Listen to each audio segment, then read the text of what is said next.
question is, I was looking on this pamphlet right here. Yep. And one of the things that obviously stuck out to me was reverse racism. Is racism. And so my question to that is, I've always thought too that, although I agree with that, I've always thought too that prejudice and discrimination are inherently tied to, historically rooted and entrenched institutionalized forms of systemic racism, and hierarchies and injustice and power imbalance.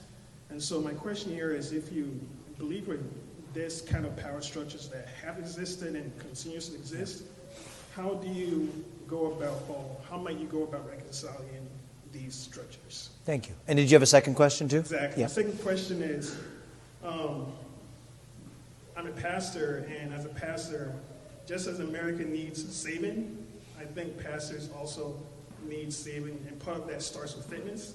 I saw you on Instagram with Logan Paul. Yeah. You guys were doing push-ups. Yeah, that's right. You did it for boxer. Yeah. So would you mind doing 10 push-ups with a pastor? That's right. You got that. Right. You want to start with that? Let's start with that. Come here.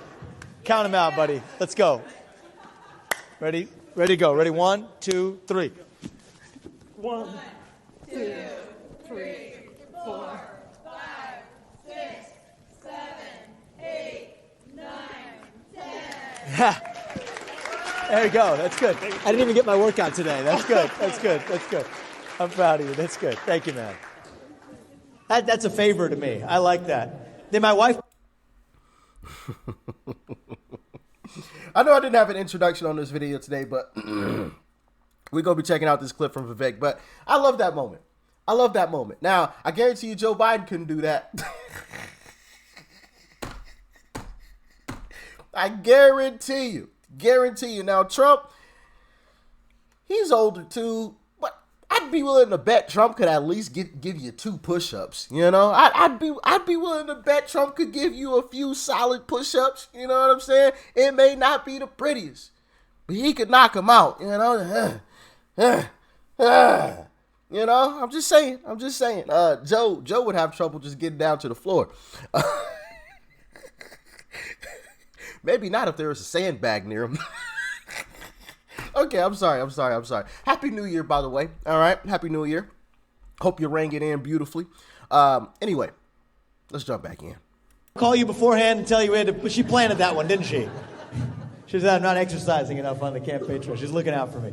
That's good, man. What's your name? I'm Samuel Anson. Samuel? Yeah. Samuel? Okay, good to meet you. So I want to address the first question. I think it's great. I think we, as I said in the beginning, we don't have these kinds of open conversations anymore in this country. And so the heart of the question, let me summarize it as, reverse racism is racism. You agree with me on one hand, but on the other hand, how does that account for historical injustices in this country, including power structures that may be based on inequalities grounded in race? It's the heart of the question? Yeah, fair. Thank you. So here's my view on this. Have we been perfect through our national history? Absolutely not. Right? I mean, we had slavery for 160 years. There was a civil war fought over it. Some people learned that later in life than others. But that's okay. But, that's history, right? It's American history. And so the question is, what do we do about it now? So I'll give you my honest, sort of candid feelings about where we are. Was there a time and place for correcting for those past injustices? Yeah, I think it was like in 1870. And did we do a perfect job of it? No, we didn't.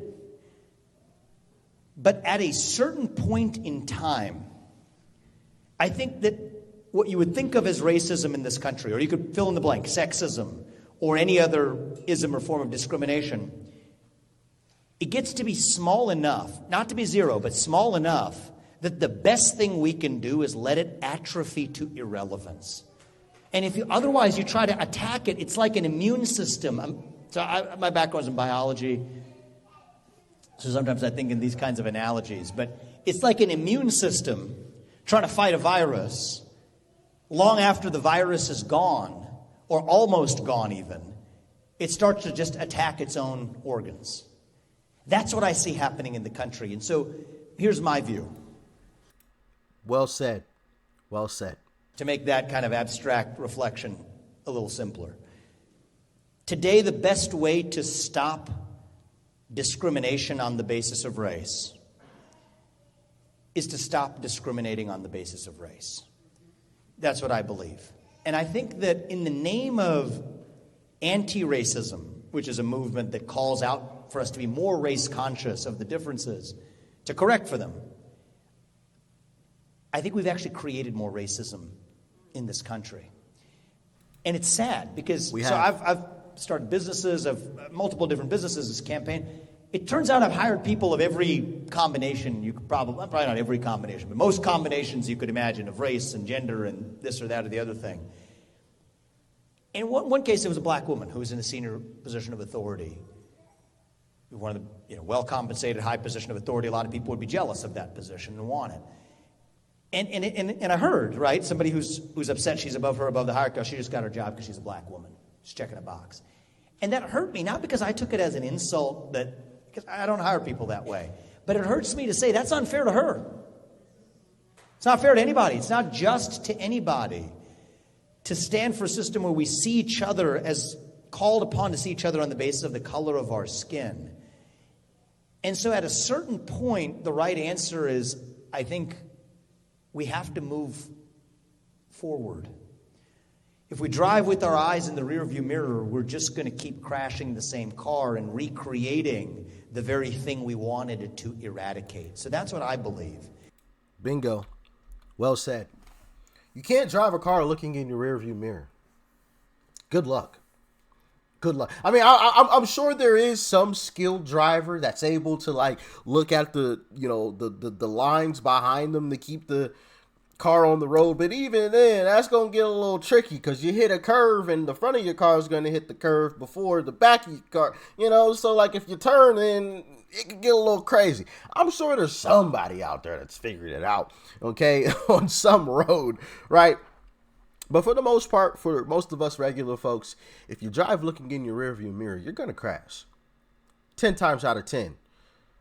Every single day of the week and twice on Sunday, you're going to crash. So I think it's the same thing as a country. Why do we still want to bring up something that happened so long ago? And my thing is, it's like, who did I hear this from? I heard this from someone. I believe it was a guy by the name of Eric Thomas, E.T. the hip hop preacher. He's like a motivational speaker that I used to listen to years back, right? I used to be big into the motivational speeches and everything. Yeah, I know. I used to love listening to motivational speeches before I would hit the gym and go throw around some weights and whatnot. But anyway, he said something. I believe it was him. I could be wrong. But he said something, and he said, if somebody pushed you down and I come back a week later and you're still laying on the ground, that is your fault. And I equate that to slavery. Why are we still talking about something that happened so long ago? Yes, as black people, we got pushed down. Sure. But how long ago was that? If you're still laying on the ground after generations and generations, that tells me that you watched your grandparents lay down. You watched your parents lay down. And after your parents, you said, you know what? Get up, mom. Get up, pops. I'm going to go lay down in that same spot. You chose to do that. You chose that. Nobody pushed you. Nobody pushed you. And people well, systemic and bro, listen. We all have different struggles in life. Everybody. Even some of the wealthiest of people have struggles in life, right? As a matter of fact, some might argue having money and wealth might be a bit more detrimental when you're young than having nothing, right? It's because you have everything. Oh, well, what do we do now? Oh, maybe we start playing with our nose a little bit. We got a little extra money. I'm just saying, everybody has their own struggles. So when people say, oh, well, it's systemic because, we grew up in this area or that area, everybody's got struggles. Everybody. Life isn't a crystal stair. How do you get through it? How do you battle through it? Do you cry and complain, or do you suit up and lace your boots up and get to work? I mean, it's that simple in my humble opinion, but maybe I'm wrong. Y'all let me know your thoughts and your opinions on it in the comment section. But like I said, man, I equate it to being pushed down. And if I come back a week later and you're still laying on the ground in that same spot, it's no longer the person that pushed you down's fault. It's no longer their fault. It's now yours. You had every opportunity to get up and dust yourself off and move forward, but you chose to lay down and cry and complain in that same spot. But let's continue. And that's why I'm against, what you'll call, what does that refer to? Reverse racism, like affirmative action, right? Quota systems, direct or indirect. I'm against them because I think they're inherently divisive. They're anti-meritocratic. I think they're anti-American at their core. And so you will never, it's kind of like in a philosophical sense. They are. And it's also racist in my humble opinion. Oh, you're black, so you must need our white help. Why do I need your help? Why do I need your help? Because you're a white Democrat? And you think you're better than me? Is that why? See, Democrats need to start getting called out on this more, man, because this is ridiculous. This is ridiculous. They accuse Republicans of being racist because Republicans don't care about race. Republicans, hey, if you can get the job done, you can get the job done. Don't care if you're tall, short, fat, skinny, black, white, don't matter. Don't care. Don't care. Man or woman, don't care. If you can get the job done and you can do it well, you're hired. Simple and plain. Democrats, oh no, we've got to hire this black person because they're so underprivileged. They come from such terrible. Who said I came from a terrible place?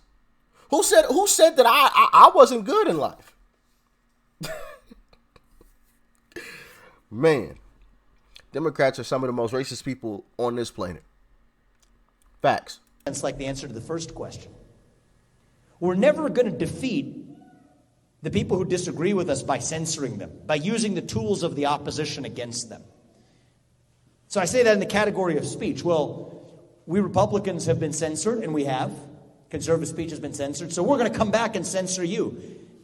We're never going to win that way because you lose the very thing we're fighting for. So it's the same thing. Well, we experienced racism. Now we're going to get racism in reverse. We never win by using the toolkits of the other side. And you're on a higher pay grade than me as a pastor. I'm just running to be president, but you're operating on a different plane. But I think that it's something that you might think of as mercy. At a certain level, what is our path forward as a country? At some point is going to have to, at some point in time. I mean, there's a time for justice and there's a time for mercy. And those two things are in tension with one another, right? And I think at this moment we live in, I got a question yesterday. Somebody asked me a question. He said, what was the cause of the Civil War? And do you think that there's a civil war in this country right now? I think we are skating on thin ice as a country right now. I think we are in the middle of a cold cultural civil war right now. I don't want to see it turn hot.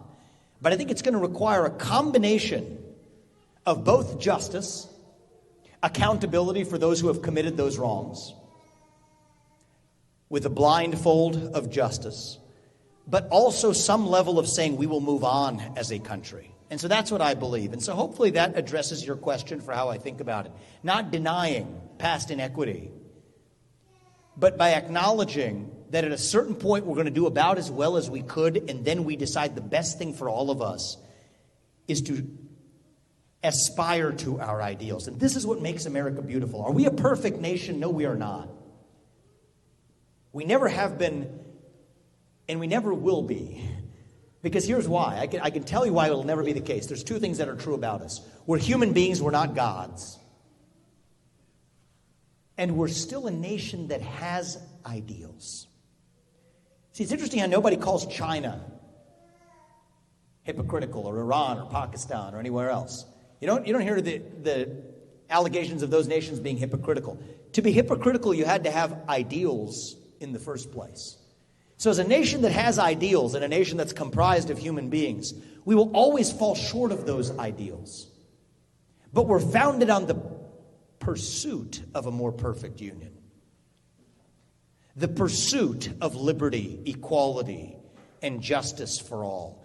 That is what makes America great. That is what makes America itself. Yes, sir.